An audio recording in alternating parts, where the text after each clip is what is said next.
नमस्कार। कैसे हैं दर्शकों? अपना ख्याल तो रख रहे हैं ना? इस बीच बनती बिगड़ती जिंदगी ने कई आयाम लिए, लेकिन जिंदगी का क्या है, वो तो चलती ही रहेगी। तो चलिए जिंदगी से जुड़ा एक बहुत ही महत्वपूर्ण मुद्दा उठाते हैं कि जीवन में सपनों को कैसे पूरा कर सकते हैं। सपनों को पूरा करने के लिए शिक्षा और ज्ञान का होना अति महत्वपूर्ण है, और ऐसी एक पहल मुख्यमंत्री अभ्युदय योजना है। इस योजना के बारे में एक संक्षिप्त जानकारी लेने का प्रयास करते हैं, और ये जानकारी हमारे साथ साझा करने के लिए हमारे साथ मौजूद हैं डॉक्टर RS चौहान। आप कोर्स कोऑर्डिनेटर हैं मुख्यमंत्री अभ्युदय योजना वाराणसी मंडल में। बहुत बहुत स्वागत करते हैं आपका हमारे कार्यक्रम में।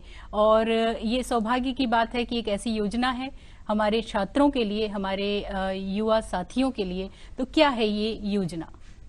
नमस्कार मैडम। दूरदर्शन केंद्र में मुख्यमंत्री अभ्युदय योजना के विषय में विद्यार्थियों तक इस खबर को पहुंचाने के लिए आपने जो ये प्रयास किया है, इसके लिए मैं आपका आभारी हूं। सबसे पहले आप जो जानना चाह रही हैं कि मुख्यमंत्री अभ्युदय योजना क्या है। मुख्यमंत्री अभ्युदय योजना उत्तर प्रदेश सरकार की प्रतिभावान, मेधावी, लगनशील विद्यार्थियों को मदद करने की एक ऐसी योजना है जिसके माध्यम से प्रदेश सरकार सभी विद्यार्थियों को उनके अगले पड़ाव रोजगार से जोड़ रही है जी।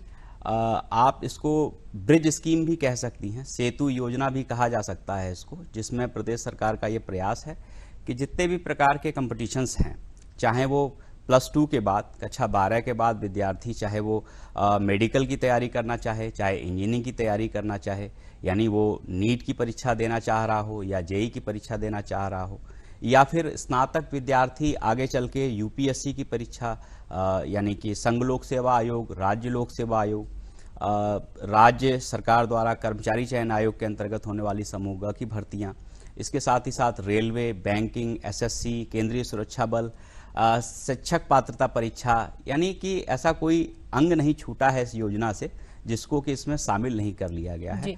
तो शिक्षा को जिस कंपटीशंस को पास करके बच्चा आगे जाना चाहता है, आगे जुड़ना चाहता है, उससे जोड़ने की एक ऐसी योजना आई है निकल के, जो कि प्रदेश सरकार ने इस वर्ष, जो कि आप जानना चाह रही हैं कि कब शुरू हुई है ये योजना, वसंत पंचमी के दिन 16 फरवरी के दिन से शुरू की गई है। प्रदेश के समस्त 18 मंडलों में इसका शुभारंभ किया गया है, और सभी मंडलीय जनपदों में पहले चरण में इस योजना का शुभारंभ किया गया है, और आगे चल के इसको सभी जनपदों तक लेकर जाने की सरकार की योजना है। और इस योजना के अंतर्गत हम सभी विद्यार्थियों के लिए ऑनलाइन ऑफलाइन कोचिंग क्लासेस बच्चों के लिए कराते हैं, और भी तमाम चीज़ें हैं जो कि हम बच्चों के लिए इस योजना के माध्यम से उनको दे पा रहे हैं। तो अगर संक्षेप में आप कहें तो ये एक मुख्यमंत्री अभ्युदय योजना विद्यार्थियों को रोजगार से जोड़ने की एक योजना बन के आई है, जो कि उनकी इस कठिन समय में मदद कर रही है। क्या बात है। तो कैसे ये अभ्युदय योजना काम कर रही है, क्या क्या तैयारी बच्चों की करवाई जा सकती है इस प्लेटफॉर्म के माध्यम से, इसके बारे में भी हमें कुछ बताएं। इस योजना में सभी प्रतियोगी परीक्षाएं को सम्मिलित कर लिया गया है। यानी कि जब बच्चा 10th के बाद 11th में जाता है तो उसके सामने ये लक्ष्य, एक समस्या आती है कि आगे वो मेडिकल की तैयारी करने जाएगा या इंजीनियरिंग की तैयारी करने जाएगा।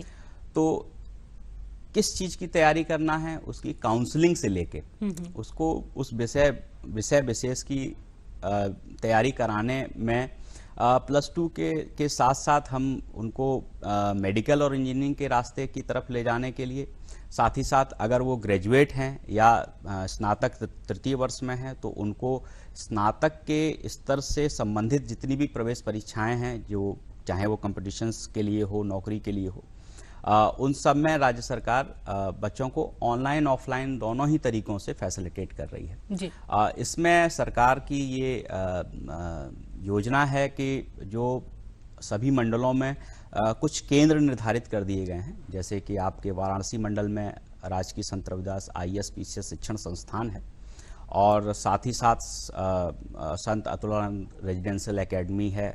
2 संस्थान को चुना गया है जहां पे विद्यार्थी, जब ये योजना शुरू कराई गई थी तो ऑफलाइन मोड में बच्चे आते थे।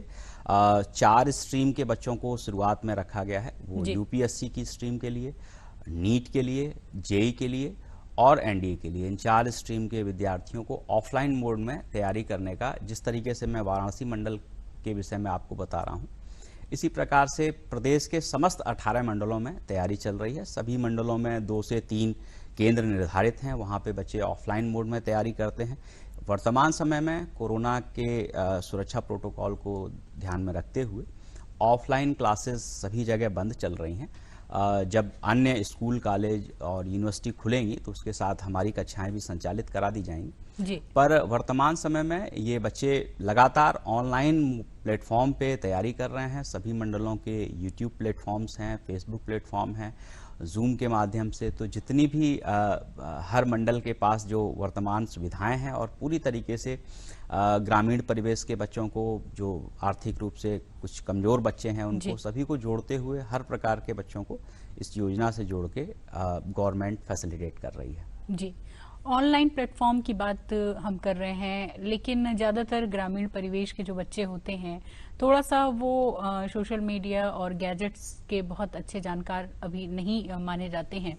ऐसी स्थितियों में क्या उन्हें ये जानकारी नहीं मिलनी चाहिए कि कैसे वो ऑनलाइन जुड़ सकते हैं, किस तरीके से उसका लाभ ले सकते हैं, वो कौन कौन से एप्लीकेशंस हैं जो उन्हें डाउनलोड करने पड़ेंगे, और वो कौन कौन से प्लेटफॉर्म्स हैं, वो कौन से वेबसाइट्स हैं जिस पे वो जुड़ सकते हैं? बहुत अच्छा प्रश्न किया आपने जी। आप इस चीज़ को, जो आप जिस प्रश्न की ओर इशारा कर रही हैं, वास्तव में तकनीकी रूप से हम ऐसा मानते हैं कि ये बच्चे पीछे हैं जो ग्रामीण परिवेश के हैं जी। पर जो हमारा अनुभव है जब से ये योजना शुरू हुई है, हमें कतई भी ये बच्चे पीछे नहीं लगते। जी। जिस तरीके से हम इंटरनेट के आने के बाद से ये पूरी की पूरी दुनिया एक ग्लोबल विलेज के रूप में हम इसे देखते हैं, और इंटरनेट ने संसाधन, इस प्रकार की चीज़ों को बच्चों तक उनकी पहुंच बहुत आसान कर दी है। फिर भी हम लोगों ने शुरुआती चरण में सावधानी बरतते हुए कि कुछ ज़्यादा बच्चों को कठिनाई न हो, बहुत ही आसान तरीके से, जैसे वाराणसी मंडल में जो कक्षाएं संचालित हैं विद्यार्थियों के लिए, उसमें हमारे जो यूट्यूब प्लेटफॉर्म और फेसबुक पे और टेलीग्राम पे, इन तीनों ही जगहों पे हम लोगों ने एक कॉमन नाम से प्लेटफॉर्म बनाया है, जिससे कि विद्यार्थियों को किसी प्रकार की असुविधा न हो। जैसे वाराणसी के लिए जो नाम है, मुख्यमंत्री अभ्युदय योजना वाराणसी, बच्चे इसको अंग्रेजी में टाइप करके यूट्यूब चैनल पे हमारे जा सकते हैं, फेसबुक पेज पे जा सकते हैं, टेलीग्राम चैनल पे जा सकते हैं, और उन्हें फिर वहाँ एक बार जुड़ने के बाद सभी जानकारियाँ मिलती हैं।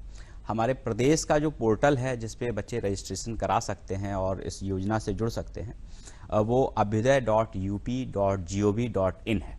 जब बच्चा इस abhyuday.up.gov.in से जुड़ जाता है तो उसमें जाके उसे ऑप्शंस मिलते हैं कि वो चाहे तो हमारे सभी 18 मंडलों में जो कक्षाएं संचालित हो रही हैं बच्चों के लिए, अपनी पसंद के हिसाब से कुछ टीचर्स, सभी अध्यापक, कुछ बच्चों को कुछ विशेष टीचर्स की बातें ज़्यादा अच्छी लगती हैं, तो वो अपने पसंदीदा अध्यापकों की कक्षाएं भी वहाँ से जाके देख सकता है, सुन सकता है, और उन लाइव कक्षाओं में प्रतिक्रिया के माध्यम से वो बच्चा जुड़ भी सकता है। तो बहुत आसान और रखने का प्रयास हम लोगों की तरफ से किया जा रहा है कि बच्चे इन चीज़ों से जुड़ पाएँ और उन्हें किसी प्रकार की दिक्कत न हो, और हमें लग रहा है कि प्रयास सफल हो रहा है। बिल्कुल, निश्चित रूप से। और ऐसे में जो बच्चे कभी कभी मिस कर जाते थे कि वो कोचिंग में कैसे जाएं, इतनी फीस कैसे देंगे वो, और तैयारी कैसे करेंगे, उनके लिए विशेष तौर पे ये बहुत अच्छी योजना है। इसके साथ साथ कभी कभी कोर्स मटेरियल्स की भी ज़रूरत होती है, और किताबों की ज़रूरत होती है, कुछ गैजेट्स की भी ज़रूरत होती है, तो इसको लेकर के भी क्या हमारी सरकार कुछ प्रयास कर रही है? जरूर, बहुत अच्छा प्रश्न रखा आपने। विद्यार्थी भी इस प्रश्न के जवाब के लिए काफ़ी समय से इंतज़ार कर रहे हैं। देखिए, एक बात तो ये कि जो कंटेंट की बात है जी, हम लोग लाइव क्लासेस में जो बच्चों को टीचर्स अपनी क्लासेस उपलब्ध कराते हैं, साथ ही साथ सभी मंडलों से बच्चों को नोट्स और दूसरी अध्ययन सामग्री हम लोग उपलब्ध करा रहे हैं जी। साथ ही साथ हम प्रदेश के सभी मंडल के विद्यार्थियों के लिए हम लोग जो है टेस्ट सीरीज कंडक्ट कराते हैं। वो बच्चा अपने रुचि विशेष के हिसाब से या जिस प्रतियोगी परीक्षा की वो तैयारी कर रहा है जी, उससे संबंधित टेस्ट सीरीज से वो बच्चा जुड़ सकता है और उसमें प्रतिभाग कर सकता है। और हम लोग उस टेस्ट सीरीज के में जो बच्चे टॉप करते हैं जी। वो पूरे प्रदेश से बच्चे रहते हैं और अलग अलग जनपदों के बच्चे रहते हैं। और सबसे अच्छी बात जो हम इसमें देखते हैं वो वास्तव में बहुत बड़ी संख्या है उन बच्चों की जिनके परिवार की आर्थिक आय जो है, एनुअल इनकम जो है, वार्षिक आय, वो 1 लाख के अंदर आती है जी। तो ये योजना की सफलता है जिसमें कि इस प्रकार के बच्चों को हम लोग अपने साथ जोड़ पा रहे हैं। उन्हें टीचिंग फैसिलिटी, जो टीचिंग क्लास हैं उनके माध्यम से, टेस्ट सीरीज के माध्यम से, और अध्यापक जो बीच बीच में हमें कंटेंट शेयर करते हैं उसके माध्यम से हम उनको कंटेंट भी उपलब्ध कराते हैं। तो ये तो रही उन कंटेंट की बात जो कि हम पीडीएफ फॉर्म में, टेक्स्ट बुक फॉर्म में, हैंड रिटन, हैंड नोट्स के फॉर्म में बच्चों को उपलब्ध कराते हैं, टेस्ट के फॉर्म में उपलब्ध कराते हैं। पर सरकार इस चीज़ की आवश्यकता को निश्चित रूप से महसूस कर रही थी शुरू से कि जो आपने पहले प्रश्न रखा कि ग्रामीण परिवेश के बच्चे, जो आर्थिक रूप से कमज़ोर बच्चे हैं, इनके लिए सरकार कैसे सोच रही है। तो वास्तव में सरकार इस चीज़ को लेके बहुत चिंतित है और ऐसा समझा जा रहा है कि जो हमारे आर्थिक रूप से कमज़ोर वर्ग के बच्चे हैं उनको इलेक्ट्रॉनिक गैजेट जैसे लैपटॉप या टैबलेट इत्यादि मिलने चाहिए जिससे कि वो अपनी पढ़ाई सुचारू रूप से कर सकें जी। और बहुत ही जल्द सरकार इसको लेके योजना बन चुकी है और जल्द ही वितरण का कार्यक्रम होना है जी। सभी 18 मंडलों के विद्यार्थियों को जो कि हमसे जुड़ चुके हैं अब मुख्यमंत्री अभ्युदय योजना से, और इनको सरकार वितरित करने जा रही है पहले चरण में, और इनका बहुत जल्दी आयोजन किया जाना है जिससे कि किसी प्रकार की विद्यार्थियों को कोई कमी न हो और वो अपने पठन पाठन की इस प्रक्रिया को जारी रख सकें। जी। और इतना सब कुछ हो रहा है तो निश्चित रूप से इसके प्रबंधन के लिए भी कुछ लोग होंगे, कुछ लोग जुड़े होंगे जो ये सब पे नज़र भी रखते हैं और इसके लिए तमाम जो भी ज़रूरी चीज़ें हैं उसको मुहैया कराते हैं। विद्यार्थी परक इस योजना की गंभीरता को ध्यान में रखते हुए इसका स्वरूप ही कुछ इस प्रकार से बनाया गया है कि मंडल में इसकी जो जिम्मेदारी है, इसके जो अध्यक्ष हैं इस योजना के, वो सभी मंडलों के आयुक्त महोदय को इसकी कमान दी गई है जी। और उनकी निगरानी में ही पूरी की पूरी टीम प्रशासन की इस योजना को देख रही है जी। और उन्हीं की तरफ से जो सरकारी अधिकारी हैं, सीनियर आईएएस आईपीएस ऑफिसर्स हैं, सीनियर पीसीएस ऑफिसर्स हैं, उनके सहयोग से इस योजना को स्वरूप दिया जा रहा है और बहुत अच्छी तरीके से ये योजना चल रही है। जी। तो उपाम भी इसी से जुड़ा हुआ एक अंग है। निश्चित रूप से जी। उपाम हमारे इस योजना, मुख्यमंत्री अभ्युदय योजना सभी 18 मंडलों में संचालित है और उपाम उत्तर प्रदेश प्रशासन एवं प्रबंधन अकादमी लखनऊ ये इस स्कीम के सचिवालय की तरह कार्य कर रहा है। जी। उपाम के दिशा निर्देशन में ही सभी 18 मंडलों में किस प्रकार से इस योजना को संचालित करना है, कोर्स को कैसे रन कराना है, कितने समय में कोर्स को समाप्त करना है, परीक्षाओं को ध्यान में रखते हुए उनके द्वारा जो दिशा निर्देश दिए जाते हैं सभी मंडलों को, उनके हिसाब से ही फिर ये कोर्स बच्चों के लिए रन कराया जाता है सभी संस्थानों में। और ऑनलाइन मोड में, ऑफलाइन मोड में सब प्रकार की जिम्मेदारी रहती है और अधिकारी इसको बखूबी निभा रहे हैं, बच्चों को इसका लाभ मिल पा रहा है। बिल्कुल, बहुत बहुत धन्यवाद देना चाहेंगे, आपने अपना समय निकाला और इस योजना के बारे में आपने बहुत ही संक्षिप्त में लेकिन बहुत ही सार्थक जानकारी हमें दी और उम्मीद करते हैं कि जो विद्यार्थी और जो अभिभावक हमारे कार्यक्रम को देख रहे होंगे निश्चित रूप से इस योजना का लाभ उठाएंगे। तो इसी उम्मीद के साथ कि फिर होगी आपसे एक और सार्थक मुलाकात, दीजिए इजाजत। नमस्कार। नमस्कार।